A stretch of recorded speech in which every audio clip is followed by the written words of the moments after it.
Hello, beautiful people, and welcome back to my YouTube channel. It's been long since I last did a talking head video. These past few days I've been doing more of my weirdly and insane vlogs, but today I've decided to make a talking head video, at least for us to make that connection. And so, if you're new here, my name is Terian Wanda, and I basically make content that is built for girls and boys, anyone who is younger than me, older than me, or my age that just want to feel loved, or maybe they're looking for something extra, or they're looking for something that is missing. So I create that content. And yes, this is my channel. Consider subscribing, liking, sharing, commenting. Yeah, all that will help. Now that that's all said and done, on today's video I want us to talk about a topic that I think is very important for young people, for people my age, and for older people also. And our topic for today is going to be confidence. Being confident, how to become confident, and confident in the sense of how I was able to become confident. And I'm just going to share my tips with you so that you can also be able to become confident. And so, even before we go and look at the tips on how I was able to become confident, we have to answer the question, and the elephant in the room is that what is confidence? And confidence is just a feeling of trust and a firm belief in your own abilities. It is that simple. That is what confidence is. And in other words, you can also say that confidence is the assurance that someone or something is reliable. So that is confidence. What confidence does is that it allows you to tackle challenges, embrace your capabilities, and face situations without excessive doubt in yourself. Now, that is what confidence does. And since we have already talked about confidence and what is confidence and what confidence does, let's talk about being confident, because we always hear the term confident, confident, being confident, feeling not confident. Now, what is confident? Now, confident is an adjective, and we know what adjectives are. Confidence is a noun, and confident is an adjective. Adjectives, if you went to an English class or a grammar class, you are taught that adjectives are words that are used to describe nouns. Now, confident is the word that is used to describe confidence.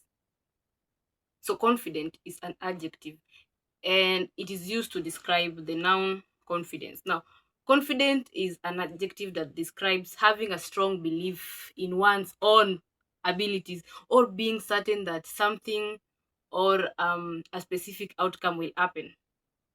Okay? Are we together up to there? And now we have two types of confidence. And the first type of confidence is the self-assurance. And the self-assurance is the deep belief in your personal competence, talents, and values. So you have that deep belief in yourself.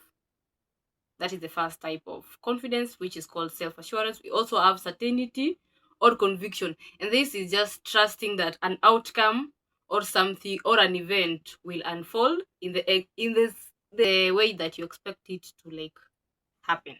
Now that we already have the introduction, and we already know what confidence is, what being confident means, we can now go straight to the topic of today and the title of today and the reason why I created this video, and that is how I became confident. The first ways of how I became confident was me acknowledging that I am not confident. So the first thing you're going to have to do, this is very important, is to acknowledge that you are not confident. You are not confident. You have to come and accept the reality that you are not confident, for you to be able to build that confidence.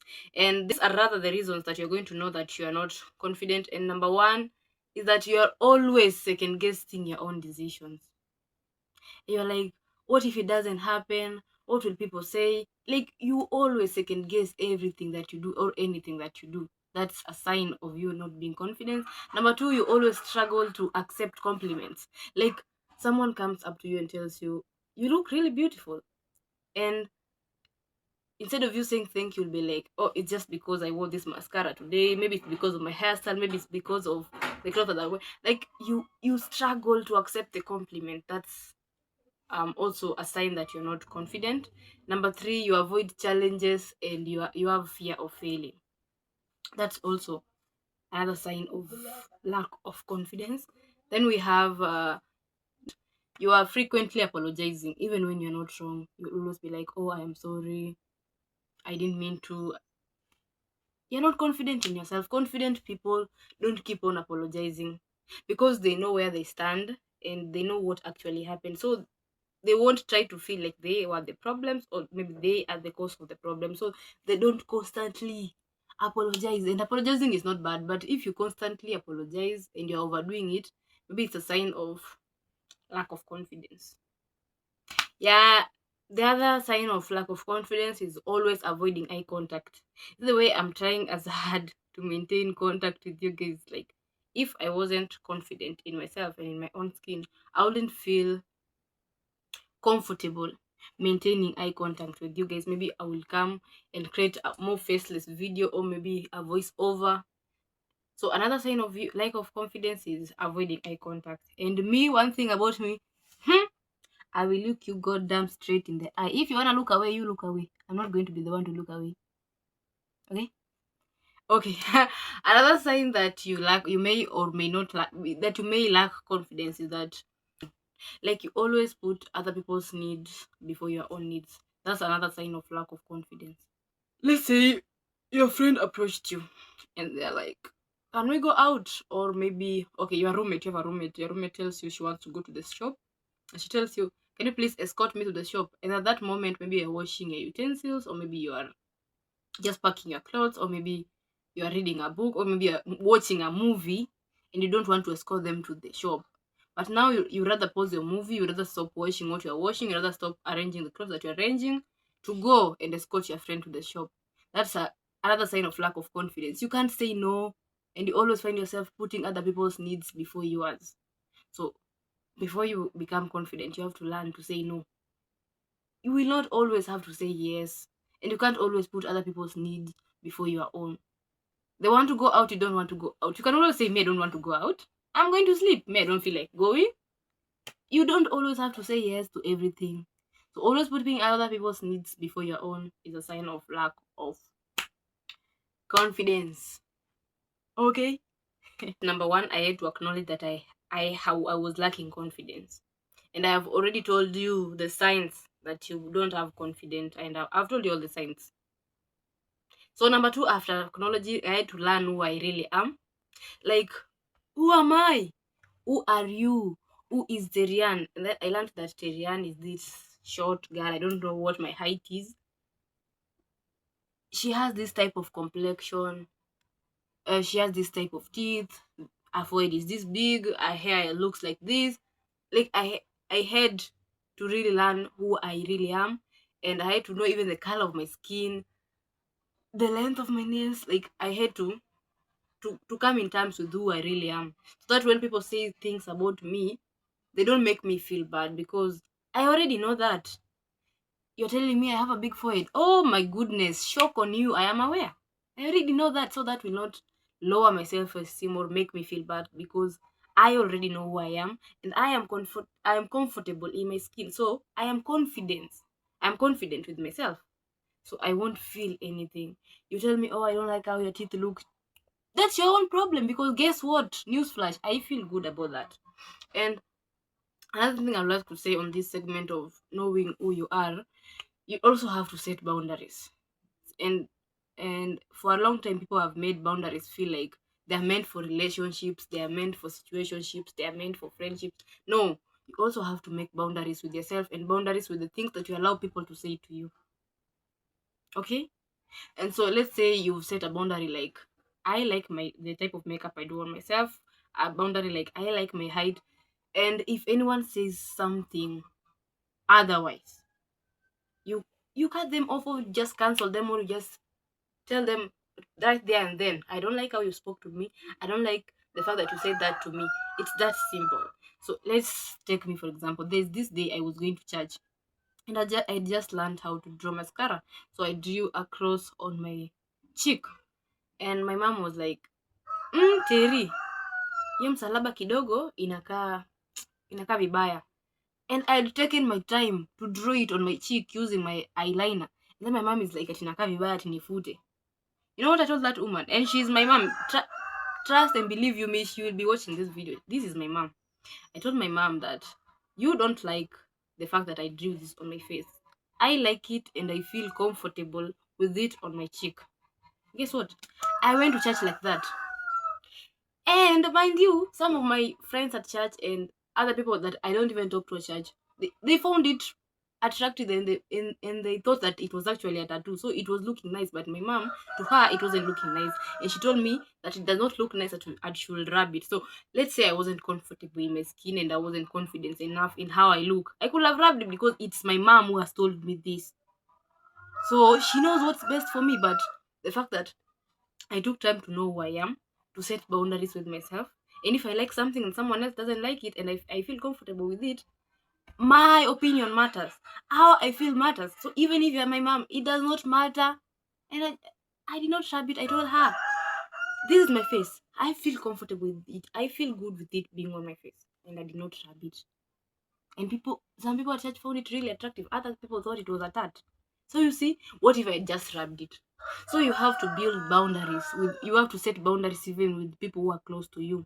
And you have to also have boundaries to the things that you allow people to say to you. Maybe you have a really cute hairstyle and you have styled a certain way, maybe a really cute haircut, and then someone you really like, no mind that chicken, you really like how your haircut looks, then someone comes and tells you, oh, I don't like your haircut.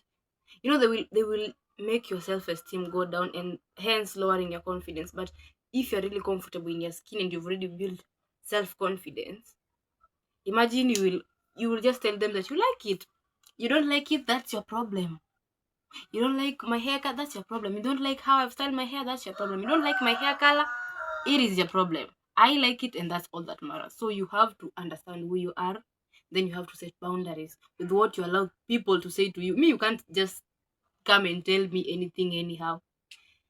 I had this issue with some of my course-mates, and they will come and start calling me, oh, a content creator, because they saw me creating videos. You know what I'll tell them? No, that I'm not even a content creator. I am an influencer. You're calling me a content creator? No, I'm not a content creator. I can't be a content creator. I am an influencer. They come calling you all these sorts of names to make you feel uncomfortable, to make you feel bad about what you do, or maybe to make you feel embarrassed. And the other thing is that it's embarrassing if you allow it to be embarrassing. If you don't want it to be embarrassing, it won't be embarrassing. So you come and start calling me a content creator. I am not a content creator. I am an influencer. So that's a boundary that I've set with myself. You can't just come and say anything to me and I'll just take it and listen and laugh with you. No, I'll cancel you right there and then. You don't like my denim jacket. That's your problem. I like it. It's on my body. That's your business. Go fix that. Okay? So number 2, you have to learn who you are and set boundaries. And number 3, you have to take action and face your fears. So for me, I need to take action and face my fears. And confidence is as a result of action. You can't tell me that you have a fear of let's say speaking in public, and you never speak at all, and you expect to build that confidence out of nowhere. You'll have to step out of your comfort zone and do that thing that makes you uncomfortable, do that thing that you feel afraid of. Then by that you'll build your confidence. Like, take me for example. I used to have this fear of public speaking and speaking in public, and mind you, I was a poet. I write spoken word, but I never performed them on stage. So who am I writing this art for? I used to write it sometimes when I was in art school. I used to give it to my classmates and they would go and perform them and go on stage and people like clapping for them, you did great. And it's something that I wrote. So I had to come and ask myself. I had to come in terms with myself and tell myself, like, this is an art and this is a talent that I have. I can't continue always writing spoken words and giving them to my classmates. They go get the credit for it, and I'm the one who did that work. I want to be seen. But the problem is, I had a fear of public speaking. I had a fear of talking in front of a large crowd of people. I had a fear of just being seen, and that had to stop. And so on holidays, I went to our church and I presented the spoken word. It wasn't perfect. The spoken word in itself was perfect, but the way I delivered it was not perfect because it was my first time.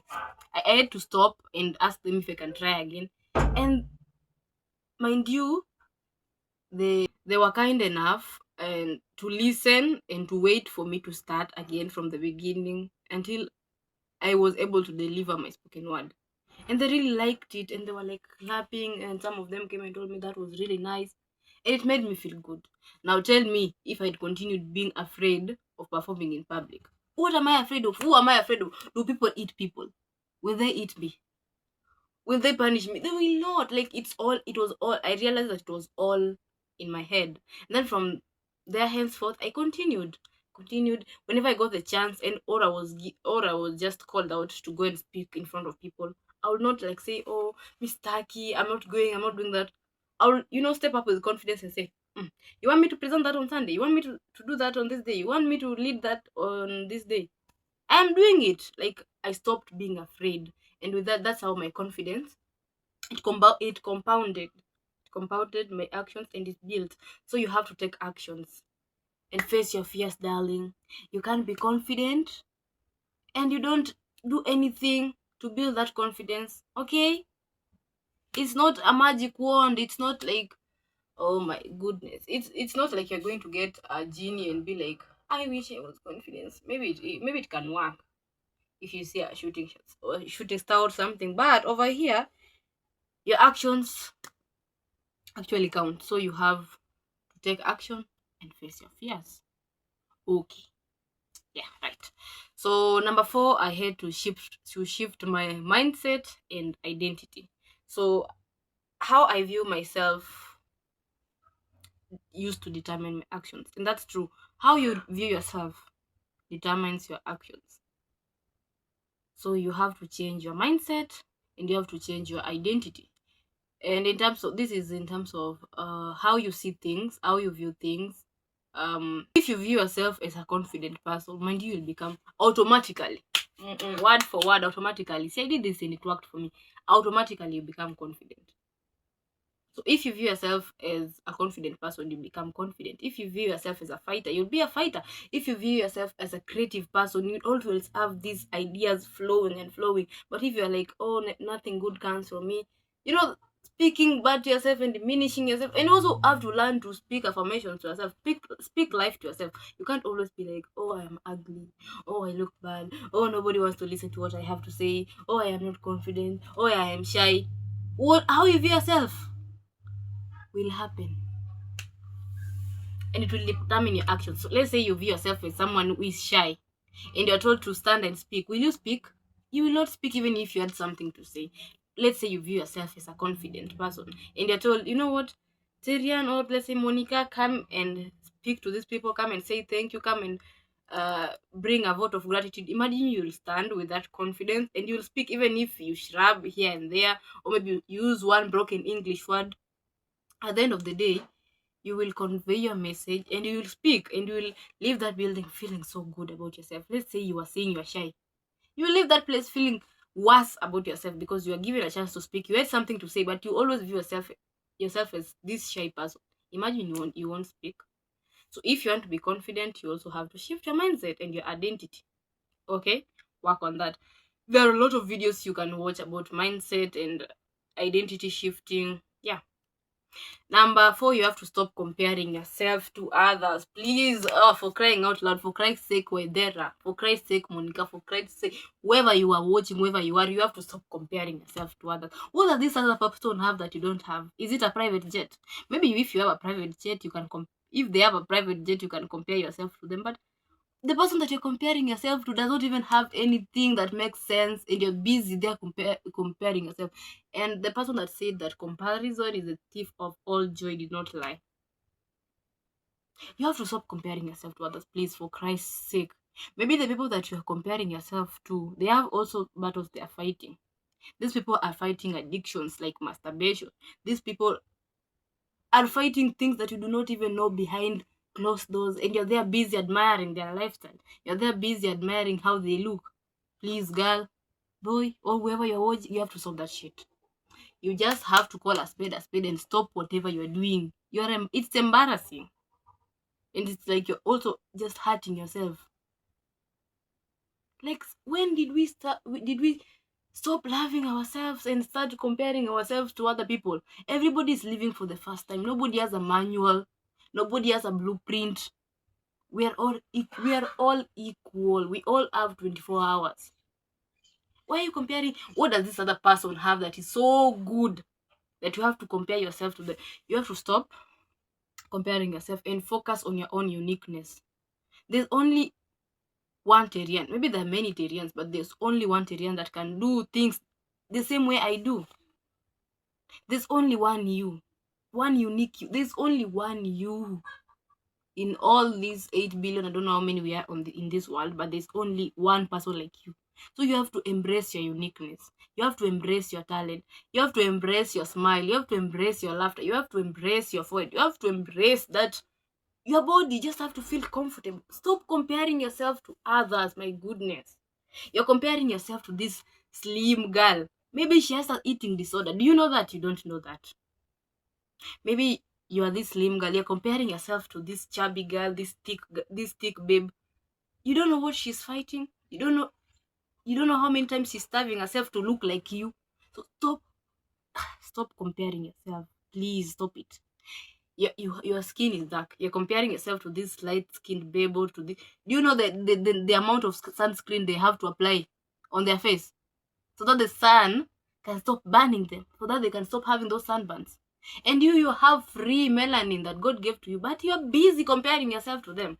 Could you please stop comparing yourself to others and embrace your uniqueness? That way you will grow more confident and feel more confident and comfortable in your skin. And number 5, okay, you have to surround yourself with people who love, respect, and value you. You just have to. That one we cannot bargain. You just have to surround yourself with people who value you, love you, respect you. Yes, you have to surround yourself with those kinds of people. And if you don't have those people in your circle or in your life, the people that you have that continuously remind you of how you shrub, of how your English is broken, of how your nose is big, of how your eyes look. I don't know how those people keep on body shaming you and telling you all bad stuff for you to diminish yourself, or to demean you. Just cut them off. Cut them off. What's the worst that could happen? You will not die. Oh my goodness, that 8 billion people. You'll find another friend. Or maybe if you work on yourself and you vibrate in the energy of love and abundance and respect and all these things, you will attract another person who loves you, another person who values you, and doesn't have to be a romantic love. You can find friendships that are awesome, friendships that are healthy. So yeah, surround yourself with people who love you, people who value you, people who respect you. And if anyone is in your life and they continuously make you feel uncomfortable in your skin, they continuously make remarks that should not even be made, please cut them off. It's that simple. Should I give you scissors? Cut them what? Cut them off. And the last but not least, those are the 5 ways that I was able to become confident. I hope that I conveyed this message in the simplest way possible that you could understand. So if you clicked onto this video, I'm assuming you are struggling with your confidence, and this is the only last thing that I will tell you. If you want to be confident, pretend. I know you wanted me to tell you something else, but that's what I'm going to tell you. Pretend that you're confident. Pretend. You know what pretending does to you? Pretending actually subconsciously says to your mind that, you know what, Jerry is actually confident, and at that time you're not even confident. You're just pretending. You're pretending, but who will know if you're pretending or if you're not pretending? Pretend. Pretend. And subconsciously, your mind and your brain will adapt to that and will end up being confident. So it's a win. It's a win. So thank you for watching this video. Make sure to like, comment, and subscribe, and see you on my next one. I love you guys. As you continue building your confidence and as you continue reading self-help books, changing your mindset, and just watching content that grows your mind and makes you feel comfortable in who you are as a person and how you are built. I want to send you love, lots of love and lots of hug from me. And I hope that when we meet on our next video, I'll be meeting with people who have already built their confidence, okay? Their confidence, and we'll be doing things that you never wanted to do before. Like, put yourself out there, take action. Yeah, your fears should not win. You should be the one who is supposed to win because you are a win. So bye guys, thanks for watching this video. I love you and peace.